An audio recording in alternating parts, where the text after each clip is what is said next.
football player Ada Hederberg, who won last year's Ballon d'Or, will not be taking part in the World Cup. She quit the Norwegian squad in protest of what she says is a lack of respect for female players. We went to meet the footballer who now plays for the French team, Olympique Lyonnais. Ada Hederberg, thanks for your time.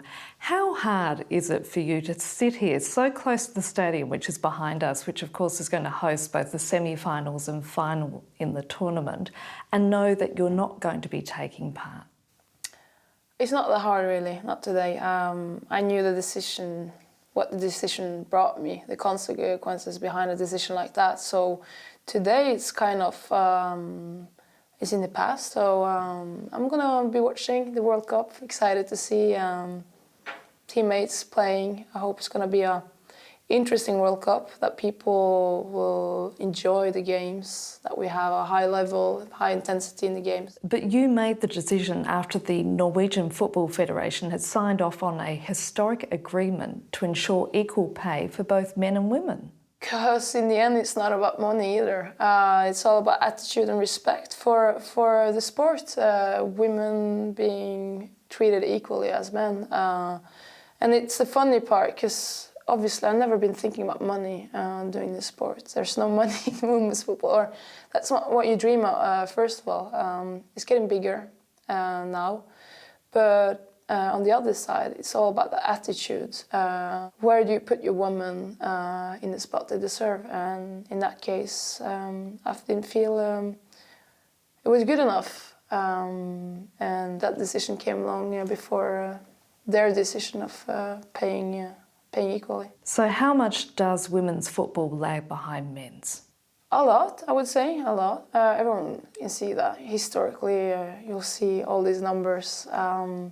I'm just not that focused on that part, to be honest. I'm always focused on what needs to be done for us to continue moving in the right direction.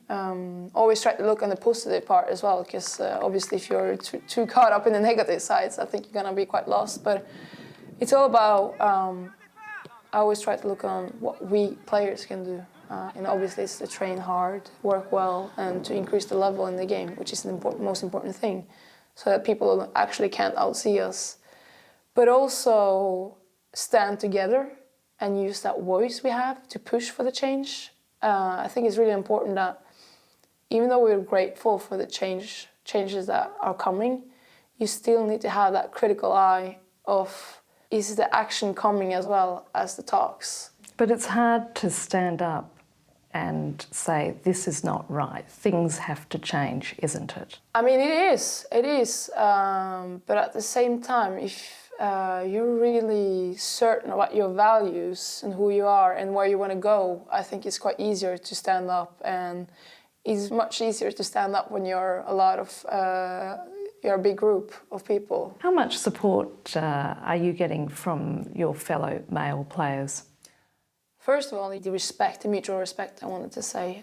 We see each other every day, so it's quite normal for us to back up each other. They're here for the big games. We're here for every game, we could say.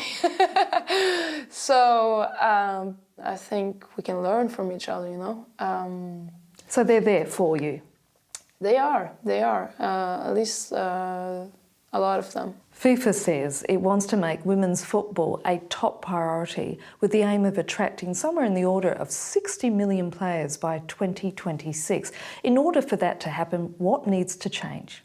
That's a lot of numbers. But obviously creating a world where young boys and girls can have equal opportunities to actually dream of becoming a footballer is something exciting and something everyone should be conscious about. Obviously, all of us should have the same opportunities to dream big, I would say, not only in football, but in the society as well. So.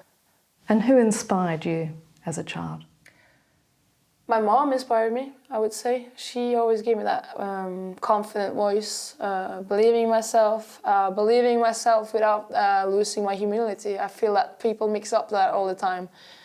I feel that every time a girl or a woman has an opinion, it's all about being a diva or an ego person, and that's a thing that we need to stop. It's a harsh thing to, in the society in general. So giving me that self-belief has meant everything for me, for my career, but also for me as a human being. Finally, which team should we be watching in the World Cup? I know obviously your loyalties lie with Norway, but who would you pick?